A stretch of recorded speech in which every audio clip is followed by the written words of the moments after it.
तो धुनसरी टी की financial year 2023 की थर्ड क्वार्टर की अनऑडिटेड स्टैंडअलोन फाइनेंशियल रिजल्ट आप लोगों के सामने है एंड यहाँ पे जितने भी सारे फिगर्स दिया हुआ है वो सब लैक्स में है।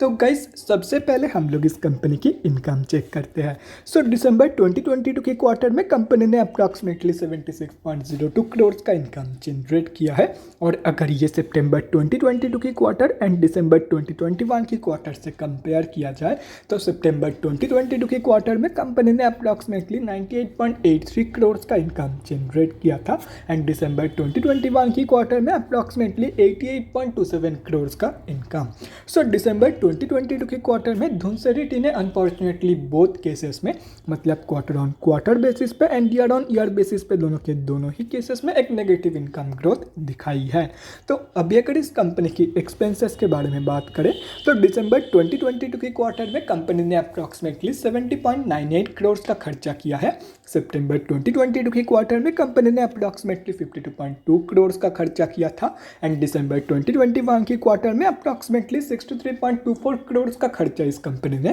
किया था। तो अभी अगर यहाँ से इन तीनों क्वार्टर्स की प्रॉफिट मार्जिन कैलकुलेट किया जाए तो दिसंबर 2022 की प्रॉफिट मार्जिन निकल के आ रही है अप्रॉक्सीमेटली 6.62%। सितंबर 2022 की प्रॉफिट मार्जिन निकल के आ रही है अप्रॉक्सीमेटली 47.18% एंड दिसंबर 2021 की प्रॉफिट मार्जिन निकल के आ रही है अप्रॉक्सीमेटली 28.36% के आसपास। तो कंपनी की जो प्रॉफिट मार्जिन की ग्रोथ है वो भी कंपनी की इनकम ग्रोथ की तरह अनफॉर्चुनेटली बोथ केसेस में नेगेटिव में निकल के आ रही है।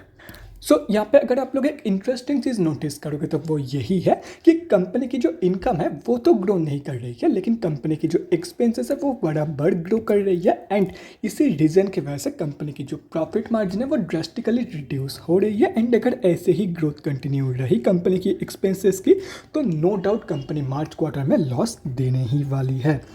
अभी अगर इस कंपनी की नेट प्रॉफिट मतलब प्रॉफिट आफ्टर टैक्स के बारे में बात करें तो दिसंबर 2022 के क्वार्टर में कंपनी ने अप्रॉक्सीमेटली 12.55 करोड़ का प्रॉफिट पोस्ट किया है। सितंबर 2022 के क्वार्टर में कंपनी ने अप्रॉक्सीमेटली 32.93 करोड़ का प्रॉफिट पोस्ट किया था एंड दिसंबर 2021 के क्वार्टर में अप्रॉक्सीमेटली 6.78 करोड़ का प्रॉफिट इस कंपनी ने पोस्ट किया था। तो कंपनी की जो प्रॉफिट ग्रोथ है वो ईयर ऑन ईयर बेसिस पे तो बहुत ही बढ़िया निकल के आ रही है लेकिन unfortunately quarter on quarter basis की जो प्रॉफिट ग्रोथ है वो नेगेटिव में निकल के आ रही है। और रही बात कंपनी की ईपीएस की मतलब अर्निंग्स पर इक्विटी शेयर की तो दिसंबर 2022 की ईपीएस वैल्यू निकल के आ रही है 11.94 की। सितंबर 2022 की ईपीएस वैल्यू निकल के आ रही है 31.34 की एंड दिसंबर 2021 की ईपीएस वैल्यू निकल के आ रही है 6.45 की। तो कंपनी की जो ईपीएस की ग्रोथ है वो भी कंपनी की प्रॉफिट ग्रोथ की तरह ईयर ऑन ईयर बेसिस पे पॉजिटिव में and unfortunately quarter on quarter basis पे नेगेटिव में निकल के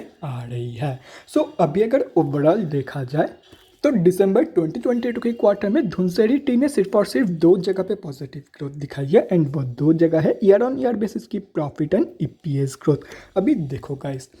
एंड ऑफ द डे ज़्यादा प्रायोरिटी दिया जाता है ईयर ऑन ईयर बेसिस की कंपैरिजन को over quarter on quarter basis की कंपैरिजन एंड यहाँ पे ईयर ऑन ईयर बेसिस के कंपैरिजन के अंदर कंपनी की 4 में से 2 ग्रोथ पॉजिटिव में निकल के आ रही है लेकिन अगर देखा जाए तो कंपनी की जो प्रॉफिट मार्जिन की ग्रोथ है वो बहुत ही ज़्यादा बेकार है एंड अगर ऐसे ही चलती रही तो मार्च क्वार्टर में ही ये कंपनी लॉस दे सकती है एंड अगर मार्च में नहीं भी देती है तो पक्का जून क्वार्टर में तो देने ही वाली है अगर ऐसे ही ग्रोथ कंटिन्यू रही।